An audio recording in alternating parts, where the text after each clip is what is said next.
নমস্কাৰ। যিহেতু higher secondary পৰীক্ষাৰ ফলাফল ঘোষণা কৰিলে, গতিকে বহু সংখ্যক ছাত্ৰ-ছাত্ৰীৰ যি ৰিজাল্ট সেয়া আহিছে ৰিপিট বুলি। গতিকে ৰিপিটনো কি হয়, ৰিপিট কি কাৰণে আহিছে, ৰিপিট আহিলে আমি কি কৰিব লাগিব। এতিয়া পোনপ্ৰথমতে তোমালোক সকলোৱে মনত ৰাখিবা, ৰিপিট মানে হৈছে যে আমি পৰীক্ষা পুনৰ দিব লাগিব। যিসকল ছাত্ৰ-ছাত্ৰীয়ে পাছ কৰা নম্বৰ পোৱা নাই, তেওঁলোকৰ ৰিজাল্টত আহিছে ৰিপিট বুলি, আৰু তেওঁলোকে এই বৰ্ষত যিহেতু হায়াৰ ছেকেণ্ডেৰী পৰীক্ষা দিছিলে, গতিকে নেক্সট ইয়েৰ তেওঁলোকে ৰিপিট অৰ্থাৎ পুনৰ পৰীক্ষাত বহিব লাগিব। সেয়েহে তেওঁলোকৰ ৰিজাল্টত ৰিপিট বুলি ওলাইছে।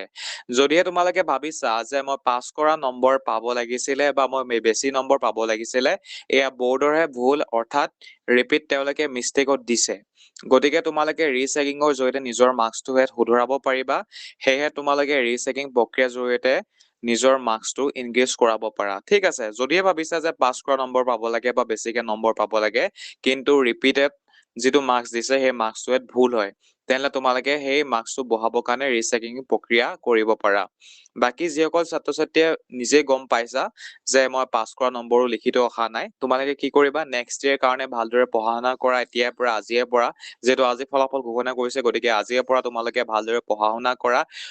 এইবাৰ যি পৰীক্ষা হৈ গ'ল, তাক যিহেতু তোমালোকে শুদ্ধ কৰিবগৈ নোৱাৰা, কিন্তু নেক্সট যি পৰীক্ষা তোমালোকৰ আহিব অহা বৰ্ষত, সেই পৰীক্ষাটো কিন্তু তোমালোকে শুদ্ধ কৰিব পাৰিবা বা ভাল কৰিব পাৰিবা। গতিকে তোমালোকে নেক্সট ইয়েৰ যাতে ভাল হয় তাৰ কাৰণে কষ্ট কৰা।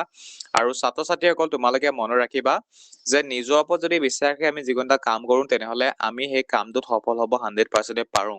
গতিকে নিজৰ ওপৰত বিশ্বাস ৰাখি অহা বছৰ যাতে ভালকে দিব পাৰি পৰীক্ষাটো, তাৰ ওপৰত গুৰুত্ব দিয়া তোমালোকে, আৰু নিশ্চয় পাৰিবা।